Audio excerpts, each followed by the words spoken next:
오늘의 잠언은 아굴의 잠언이라고 그렇게 선언하면서 시작하고 있습니다. 잠언의 마지막 두 장 30장과 31장 각각 아굴의 잠언, 그리고 31장은 르무엘 왕의 어머니가 훈계한 잠언이라고 그렇게 명시되어 있습니다. 오늘 우리가 함께 읽은 본문 30장은 아굴의 잠언이라고 되어져 있는데요. 아굴은 자신이 독창적 지혜를 쓴 것이 아니라 지혜 있는 자들의 지혜를 쓴 것에 불과하다라고 2절과 4절에 걸쳐서 소개하고 있습니다. 우선 그는 이디엘과 우갈에게 쓴다라고 밝히고 있는데요. 이들은 그의 학생이거나 혹은 아들들일 것으로 그렇게 성경학자들은 이야기합니다. 사람 이름인 이디엘과 우갈은 그 말 뜻을 해석해 보니까, 오 하나님, 나는 지쳤습니다. 저는 지치고 쇠약합니다. 라고도 읽을 수 있다라고 원어적으로는 해석합니다. 그렇다면 이 잠언은 지친 인생들 속에 지친 인생 삶 가운데 주시는 하나님의 말씀이다라고 우리는 교훈 삼을 수도 있겠습니다. 그래서 아굴의 잠언은 하나님의 말씀이라고 하는 그 주제를 가지고 이야기되어지고 있습니다. 하나님의 말씀은 순전하며 하나님은 그를 의지하는 자의 방패가 되신다라고 5절 말씀에서 이야기하는데요. 하나님의 말씀은 다 순전하며 하나님은 그를 의지하는 자의 방패시니라라고 소개합니다. 그러므로 아무도 하나님의 말씀이 마치 부족한 것인 양 다른 것을 더해서는 안 된다라고 6절 말씀에 이야기합니다. 너는 그의 말씀에 더하지 말라. 그가 너를 책망하시고 너는 거짓말하는 자가 될까 두려우니라. 우리의 인생 속에서, 우리의 삶 가운데서 얼마나 힘들고 어렵습니까? 그런데 그러한 가운데 힘을 주시고 방패가 되어주는 것은 오직 무엇이냐면 하나님의 말씀이다라고 이야기하고 있는 것입니다. 우리의 인생 속에, 우리의 삶 가운데 하나님의 말씀을 통해서 얻는 유익이 얼마나 많이 있습니까? 그런데 그런 유익이 없이 살아간다라고 하면 어떻겠습니까? 우리 인간을 위로할 수 있는 것이 오직 하나님의 말씀인데 그 말씀이 없다라고 하면 어떻겠습니까? 오직 우리를 위로하시고 우리를 붙잡아 주시고 우리에게 힘이 되어 주시는 건 오직 하나님의 말씀뿐이고, 또 그 말씀이 우리의 참 위로와 참 힘이 되어진다라고 하는 사실을 우리는 공감할 수 있어야 할 것입니다. 결국 그것이 우리에게 주시는 하나님의 축복이다라고 하는 것을 우리가 알 때, 그 사실을 우리가 깨달아 알 때 우리의 삶은 형통할 줄로 믿습니다.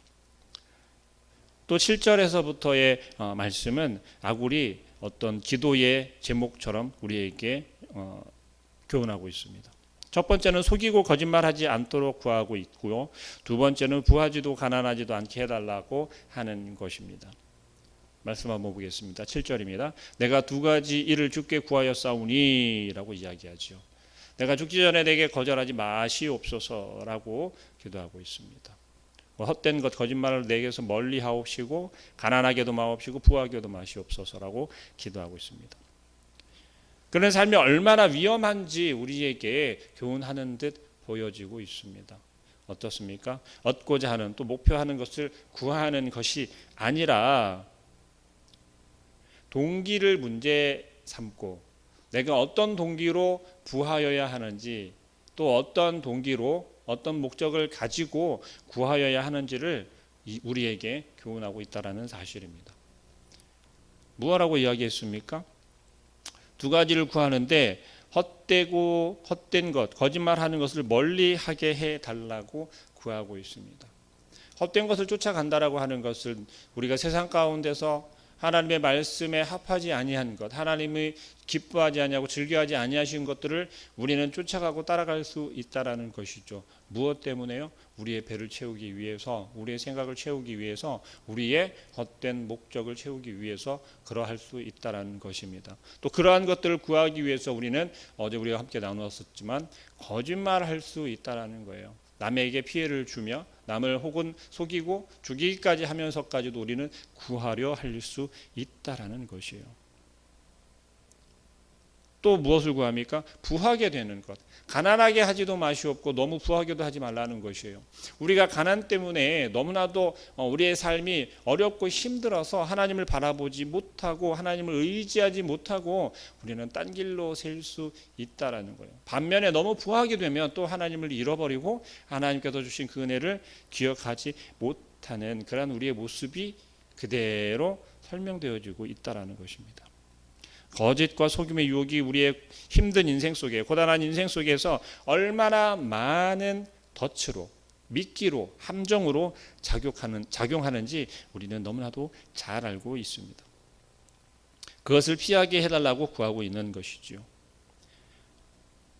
교만과 또 가난 사이에서 우리가 우리의 마음 가운데 욕심이 생기고 또 탐심과 교만한 마음과 그러한 모든 마음들을 없앨 수 있도록 우리를 보호해 달라고 하나님께 구하고 있다는 것입니다.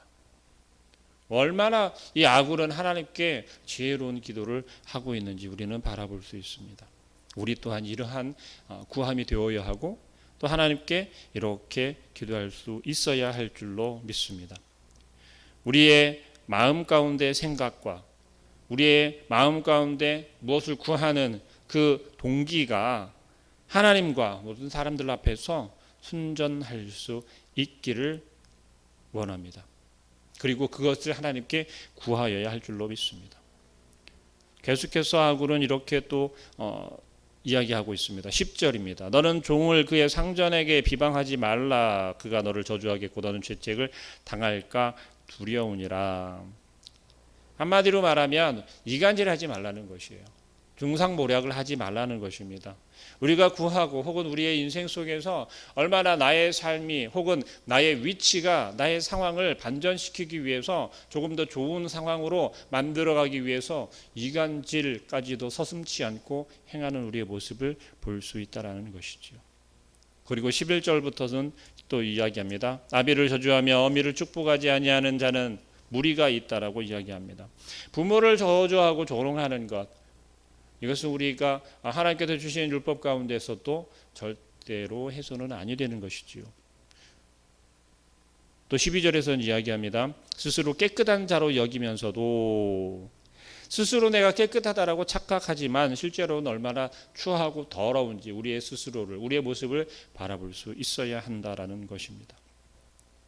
또 계속해서 이야기하는 것 13절부터입니다. 눈이 심히 높으며 눈꺼풀이 높이 들린 무리가 있나니 암내는 장검 같고 어검내는 군도 같아서 가난한 자를 땅에 삼키며 궁핍한 자를 사람 중에 삼키는 무리가 있다라고 이야기합니다. 거만하고 그래서 가난한 자를 혹은 나보다 낮게 여기는 그들을 향하여서 하찮게 여기고 또 스스로 자족할 줄 모르면서 정말 기고만장한다라고 우리는 표현할 수 있겠습니다.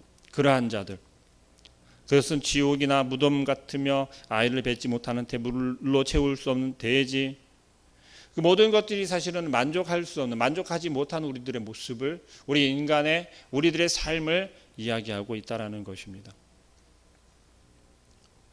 또 계속해서 조금은 독특한 특이한 이야기를 하고 있는데, 기이한 것, 알 수 없는 것, 그러한 것들에 대해서 나열하고 있습니다. 18절입니다. 내가 심히 기이 여기고도 깨닫지 못하는 것 서너시 있나니 라고 이야기하면서 이야기합니다.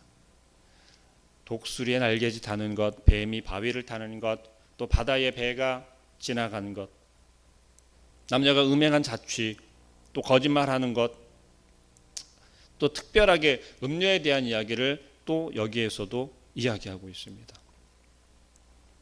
한마디로 말해서 이 땅을 살아가면서 우리가 거짓말하는 것, 거짓에 대하는 것, 속이는 것, 그러한 존재들이 너무나도 만연해져 있고 우리의 삶 가운데 많다라는 것입니다. 그런데 오늘 이 아굴이 구하는 것은, 이야기하는 것은 우리의 마음 가운데 그러한 마음이 누구나 다 있다라는 것이에요. 우리의 마음속이 그러하다라는 것입니다. 그렇다면 그것을 다스리고 하나님께서 원하시는 그러한 모습으로, 그러한 삶으로 살아가기 위해서는 어떻게 해야 하겠습니까?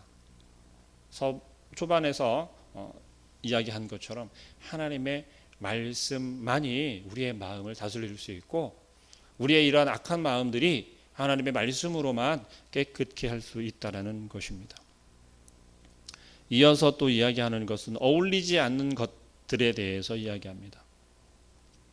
그 중에서 이야기하는 것은 종이 임금이 된 것, 또 미련한 자가 배부른 것, 사랑을 받지 못하는 여자가 시집을 가는 것, 계집종이 안주인 자를 빼앗는 것, 이렇게 노골적으로 이야기하고 표현하고 있는 것, 이것은 사실 우리의 정체성을 깨달아 알으라는 거예요. 우리 자신을 알라는 거예요. 우리나라 말로 그런 거 있지 않습니까?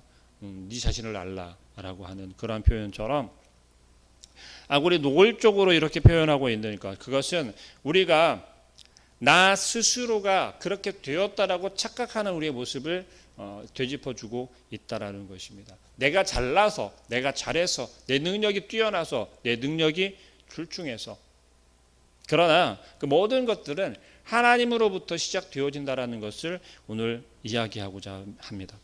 하나님을 경외하는 지혜가 곧 지혜로운 자이며, 또 하나님의 말씀을 우리 마음 가운데 두는, 마음 중심에 두는 자가 하나님 앞에 겸손함으로 나아갈 수 있다라는 것이에요.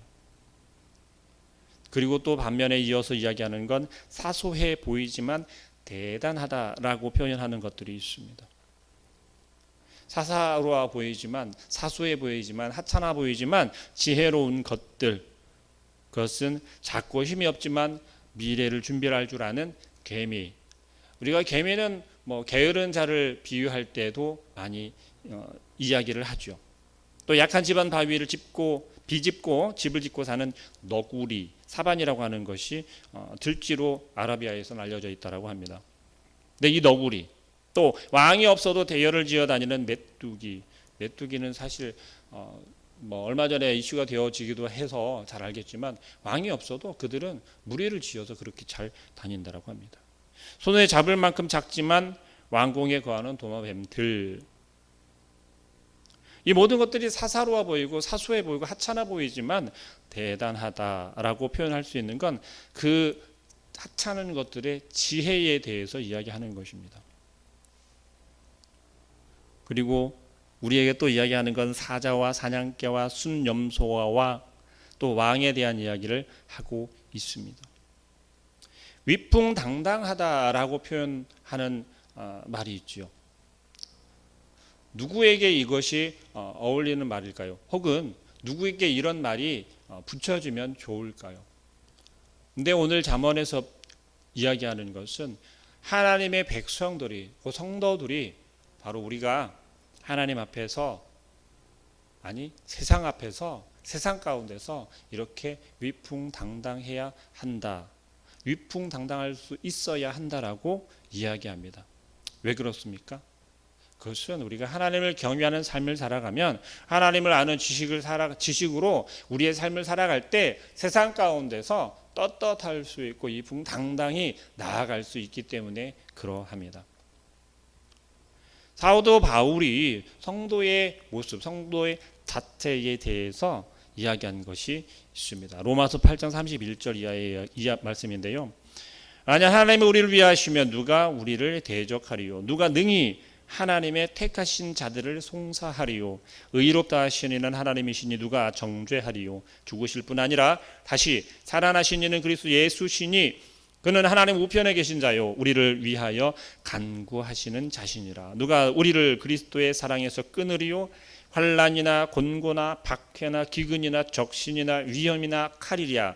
그러나 이 모든 일에 우리를 사랑하시는 이로 말미암아 우리가 넉넉히 이기느니라. 내가 확신하노니 사망이나 생명이나 천사들이나 권세자들이나 현재일이나 장래일이나 능력이나 높음이나 깊음이나 다른 아무 피조물이라도 우리를 우리 주 그리스도 예수 안에 있는 하나님의 사랑에서 끊을 수 없으리라 라고 로마서 8장 31절부터 39절에 사도 바울은 성도의 잣대, 성도의 삶의 모습에 대해서 이야기하고 있습니다. 마지막으로 이야기하는 것은 주제를 알라라는 것이에요. 어떤 주제이겠습니까? 혹시라도 자기가 미련한데 높은 치 않은 교만한 마음이 있는지, 또 드러나지 않을 것이라고 생각해서 사사로운 악을 행했다면 입을 막으라고 말합니다. 입을 막고 생각하고 반성하고 돌이키라는 이야기예요. 입을 막으라고 해서 잠잠하고 숨기라고 하는 이야기가 아닙니다. 마지막으로 이야기하는 것은 바로 우리가 얼마나 진실한 마음으로 진정성 있는 회개를 해야 하는지를 이야기하고 있습니다. 여러분, 생명길을 가는 자는 생명을 얻을 것이고 사망길로 행하는 자는 죽음밖에 없습니다. 우리는 그것을 너무나도 잘 알고 있다는 것이죠. 잘못된 길로 행하고 있는지 우리 스스로가 우리를 잘 살필 수 있어야겠습니다. 결국 30장에서 아굴의 잠언이 우리에게 교훈하는 것은 하나님의 말씀만이, 하나님을 아는 지식이 우리로 하여금 우리 스스로가 어떤 사람인지 어떤 자인지를 깨달아 알게 하고, 또 우리의 삶이 하나님의 말씀으로 인해서 지혜로운 자의 모습으로 살아갈 수 있다라는 것을 우리에게 교훈하고 있습니다. 오늘 하루의 삶이 이러한 삶이 되어지면 좋겠습니다. 하나님께서 오늘도 우리에게 말씀하십니다. 우리의 마음 가운데서, 마음 중심에서 하나님께서는 오늘도 우리에게 말씀하고 계십니다. 하나님이 말씀하시는 그 말씀이 우리에게 힘입니다. 능력입니다. 우리가 이 세상 가운데 우리들의 삶 속에서 우리가 힘을 내어서 나아갈 수 있고 그들 앞에 당당히 설 수 있다라고 말씀하고 계시다라는 거예요. 그런데 우리가 그러하지 못한 것은 우리의 부끄러움 때문에, 우리의 이런 세상에 유혹될 수 있고 넘어질 수 있고 우리의 생각과 내가 드러나기를 원하는 우리 스스로의 악한 마음들 때문에 그러하지 못하다는 것이지요. 그래서 오늘 하루도 하나님 우리를 붙잡아 주옵소서. 우리의 마음이 하나님의 말씀으로 채워지고 하나님의 사랑으로 가득 차고 하나님이 말씀하시는 그 지혜를 통해서 세상 가운데 우리가 주춤거리지 아니하고 당당히 나아가서 드러낼 수 있게, 하나님을 드러낼 수 있게, 그래서 우리의 삶이 하나님을 경외하는 삶으로 하나님이 기뻐 받으시는 그런 하루가 되어줄 수 있기를 주님의 이름으로 축복합니다. 기도하겠습니다. 사랑하는 하나님,